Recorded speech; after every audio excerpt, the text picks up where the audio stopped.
Good morning, everyone. I trust you are all well. This morning's learning is dedicated in memory of Leah Bas Bible, Binyamin Akiva ben Shlomo Rav Yaakov Tzvi ben David Aryeh, Sipara Feigen Bas Reuben Baruch, Paul Casimir, Shalom ben Eleli ben Bas Bible from Moshe Shana Bas Yaakov Shmuel, Caleb Bela Bas Henoch, Yirmiyahu Yechiel ben Moshe Eliezer, Saramaka Bas Binyamin, Shlomo Yechiel ben Yeshua Levi, Avram Mordechai ben Moshe Katna, as well as the yacht sites for today. Shabsai ben David Elman, Tova Bas Moshe Goodson, Yehuda ben Harav Menachem Mendel Speedwell, Chaim Leib ben Eliel Rosenfeld, Tova Bas Moshe Goodson, Shoshana Bas Chaim Graber, Shalamis Bas Michal Richman, Moshe ben Pinchas Shaffer, Rachel Basha Bas Eliel Avram Lightstone, and Chaim ben Shmuel Sugarman. Wish all of them and their families long life. Sorry, I just have to do some more. Zion ben Yerachmiel Barnett, Gito ben Bas Avram Book, Eliezer ben Moshe Shlomo Gross, Hannah Devora Bas Yosef David Goodkin, Zion ben Yerachmiel Barnett, Yonah ben Tzvi Hirsch Rosen, Rafa Eliezer Talisman, Rafa ben Eliezer Talisman. That's all the outside. Wish everyone long life. So we are in the middle of learning ethics of the fathers. And good morning to everyone. Thank you for your good wishes.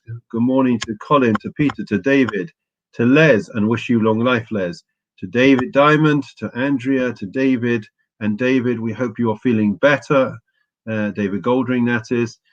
Rachel, Mervyn, Michael, and Neil, good morning to all of you. And of course, we are sending our best wishes to Richard Dreyfus, who has not been well and is such a stalwart of the shul. Okay, so we continue our learning, and we are moving on from Yochanan ben Zakkai to his students. So they give praises for the 5 students of Rebbe Yochanan ben Zakkai, and the praises are the fact that in essence they are able to absorb, they are like sponges that are able to hang on to the wisdom and learning that they have. Sorry, and we of course also to Rachmiel, our learning is dedicated to Rachmiel ben Yitzchak. We will get that corrected. Thank you for correcting me. Okay, so we are learning about, and we wish long life to Andrea as well. So we are learning about the 5 students of Rebbe Yochanan ben Zakkai that really were the saviors. They went with him to Yavne, and from there they were able to establish a renaissance, a new chapter in Jewish life and Jewish revival after the destruction of the temple.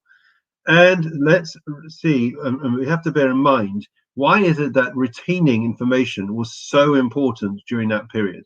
Well, we are dealing with a time where there was exile, destruction, and much of the traditions that we had were oral traditions that were passed from one generation to the next. So your 5 students that you entrust with passing on the traditions and being the unbroken next link in the chain of transmission, it is essential that they are trustworthy and that they are going to retain and be able to pass on the teachings from one generation to the next. So let's read it. There isn't much to say about it. So these are the praises. Rebbe Eliezer ben Hyrcanus is like a cemented cistern that doesn't lose a drop. Okay, so there we go. He doesn't forget anything. Rabbi Shua ben Hanania, praiseworthy is she who bore him because of his ability to recall.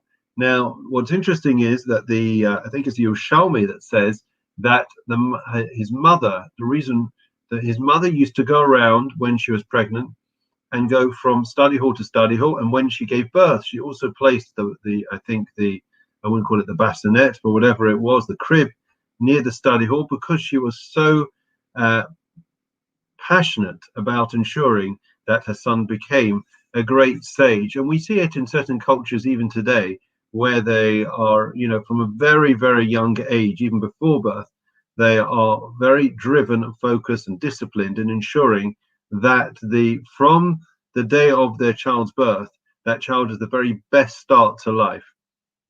In fact, somebody once came to a rabbi and said to him, "My child is a week old. I just wanted to know, can you tell me when in the future do I have to start worrying about education and parenting my child?" And the rabbi said, "You're 7 days too late." In other words, from the birth of a child, we don't realize that just the environment, the nurturing, has such a profound impact and influence over the development of that child and the way that they are going to grow up.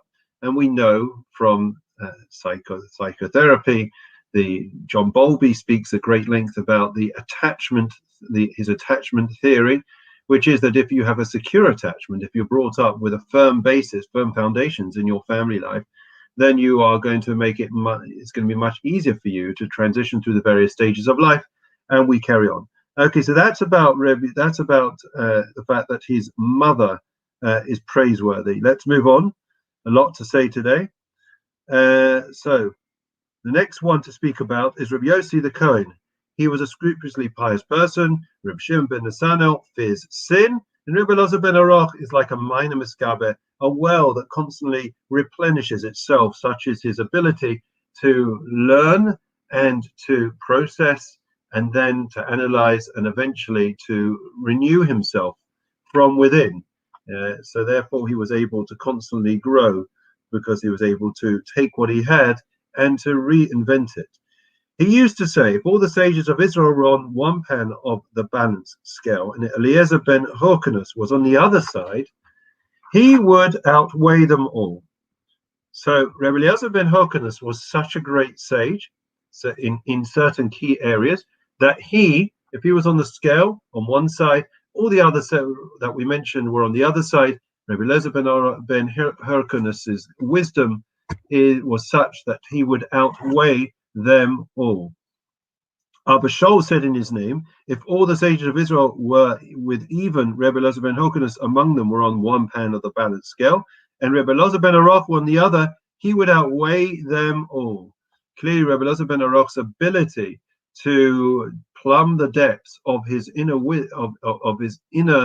resources and wisdom, and to be able to constantly rejuvenate and renew himself, is the source of that great compliment. When I think about compliments in regards to sages or children, I think about the story of Rabbi Berel Wein. Rabbi Berel Wein, many of you may know, a great historian. He's in his 80s. He should be well. He's retired in Israel, lecturing across the country. And they tell the story about that he once went into, I think it was a supermarket or a butcher, and all of a sudden you recognize one of the workers there. And they were already, Berel Wein, I think, was in his 40s or 50s. And he said to him, well, they had a catch up. And he said to him, what are you doing here? He says, well, this is where I work. And Berel Wein says, but I don't get it. In the class, you were considered, the top student, the teachers, our rebbes, they said about you that you were destined for greatness. You were going to be one of the Gedolim, one of the great sages of Israel. And the man turned round who was working in the supermarket, and he said to Rabbi Berel Wein, it's just a pity that they didn't say it to me as opposed to saying it about me. In other words, we've just made some statements about these sages, about the greatness, about compliments about them. So often in life we forget, or we take it for granted, or we become complacent in appreciating and recognizing the greatness in another person. It can be in a child, it can be in a spouse, it can be in our parents' relationships, whichever relationship. The fact that we've said it once, I remember seeing a therapist once, and they said that they always will say before the child leaves the house, I love you. Now, they did that in order that the child should feel secure, leaving the home, and they should know that, they have that firm base. But not even if we don't go to such lengths, clearly there is a need and there is a lesson to be learned from here about the way that we complement one and another. And I think that, I think it's part of the British culture. You can write in your comments what you think, but I think that we are very conservative with a small c in the way that we behave, and we're not so demonstrative in terms of our emotions, and in terms of complimenting and praising people. We don't do it. We don't do it as well as the Americans, that's for sure. I lived with Americans for many years, and they big everything up, they build everything up, they compliment everyone and everything. Everything's great, everything's fantastic, everything is can happen and will happen. Of course, there is a danger in that things being rather artificial and superficial, but there has to be a balance between the English and the American way, and we know that somewhere in between is the pond, and between that we have to strike that balance of recognizing and appreciating other people, complimenting them, finding a positive. We can always find positives. They say in parenting it's meant to be, I think, something like 9-1. In other words, 9 positives for every negative. Right. How many of us are able to say that we do that on a regular basis? How many of us are able to say that every day we compliment our loved ones again and again and find something? Even if there is a frustration, whatever it is, find something. In therapy they speak about, they start off with an appreciation when you're working with a couple in a psychotherapy setting. The idea is that whatever problems we have in the room, at least we can recognize firsthand that there is some goodness here. Everyone has redeeming features. We just have to look for them. That's the lesson from today. We're going to carry on. Okay, lovely to see you. I'm still grappling with, and I hope Andrew will be able to find a solution for us, how we are going to do this when we go back to the physical shul on the 8th of March. I'm not sure how I'm going to be able to do everything and juggle the virtual and the physical. We'll find a way, I'm sure, Andrea. Look forward to hearing your suggestions. Okay, in the meantime, let's start with the Psalm of the day. The Lord is my shepherd, I shall not want.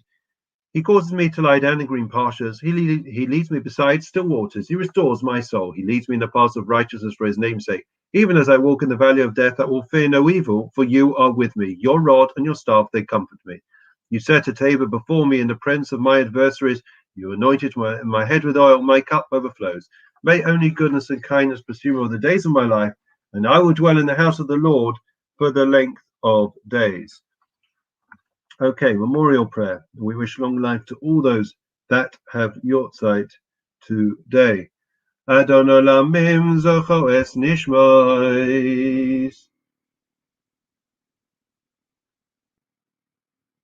Rachmiel ben Yitzchak, Yitzhak Bas Avram Book, Eliezer ben Moshe Shlomo Gross, Chana Devar Bas Yosef David Gutkin, Sion ben Yerachmiel Barnett,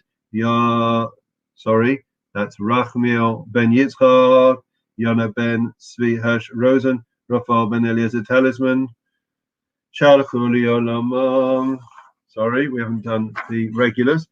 Ves Nishmais Lebas Bible ben Yom Akiva ben Shlomo Rav Yaakov Sibin Aryeh Tzipora Fegel Bas Reuven Bo Paul Casimir Shalom ben Eleli ben Bas Bible from Rosh Hashanah Bas Yaakov Shmuel Caleb Bela Bas Henachim Yochia ben Moshe Eliezer Marco Bas ben Yom Shlomo Yechia ben Yeshua Levi Avram Mordechai ben Moshe Shalchuli Olamam Bergan Eden Teimanu Chasam Lachim Belarachamim Yasirein Vesesa Kanavav Lelamim Yesros Chesed Shvasam Nachlasam Yanuchu B'Shlom Mishkavam Venomar, amen. Wish long life to Andrea and to Carol, to Les, and I'm just trying to see if anyone else has Yortzeit this morning. I don't think so. I'm sure I've made a mistake, but I think that's it for those that are viewing us and making comments.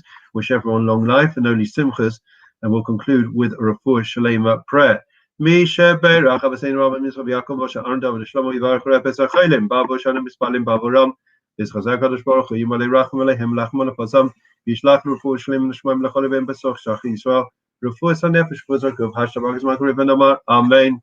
Last night I had the pleasure of interviewing, speaking about getting healthy and feeling well, the head of United Hatzalah in Israel. It's taken a long time and it's been rescheduled many times. Eli Beer, and a person who really doesn't need any introduction. He's renowned throughout the world for his incredible work, and 6,500 volunteers in Israel for Hatzalah, and thousands of lives every single day are saved by his organization. So we'll be hearing from him next Monday, next Monday. And I have to tell you that some of the stories that he shared with us were absolutely blew us away. We were, completely overawed by him. So, just somebody who's really having a Jewish impact, and we look forward to that, as well as celebrating with Purim in the next day or so. Wow, it's all coming upon us so quickly. We're getting into the festive mood, and look forward to you all joining us virtually for for our Purim celebrations. All the very best. Take care. Keep well. Look after yourselves. Have a great